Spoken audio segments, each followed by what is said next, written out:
A big year ahead for the Honolulu office of the FBI. It's responsible for much of the national security during November's APEC summit in Honolulu. And come this time next year, FBI agents and staff will be getting ready to move into their new digs in Kapolei.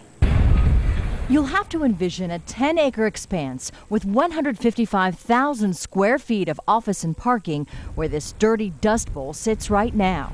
The new building will reflect the regional FBI headquarters' growing responsibility in both criminal cases and national security, especially counterterrorism. We're not far from Indonesia. We're not far from the Philippines. We're not far from some of the other islands in the South Pacific, Western Pacific, where there are some very bona fide threats to not just the United States national security, but to the well-being of people in those countries. The Honolulu office is also preparing many levels of security for November's APEC summit, which will bring dozens of diplomats and world leaders, including President Barack Obama, to Hawaii. We don't know of any literal or real or emerging threats that could cause harm to the event.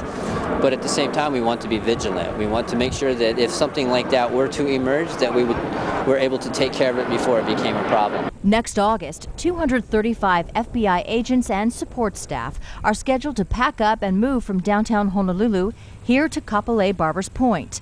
The developer says they'll have a third more room. They do put the insides of their building together in order to foster communication and flexibility because of their changing missions, and so we usually think about that while we're designing it. It won't be a federal building, though. The FBI will rent the private space for $8.2 million a year, but it will still have deep layers of security. And the FBI plans to keep a small space downtown to house evidence or to do trial work, but for the most part, all operations will be out in Kapolei. And once the FBI leaves the federal building, those offices will be renovated and upgraded for the new tenant. And they're also at other places, right, besides the federal building, they kind of spread out? Right, they've got about a floor and a half in the federal building, and then they've got other off-site spaces, and they're all going to consolidate. They're going to get rid of those and consolidate to this new space next year. Oh, they'll be happy for that, I bet. Yep. Well, one swell down, one to go.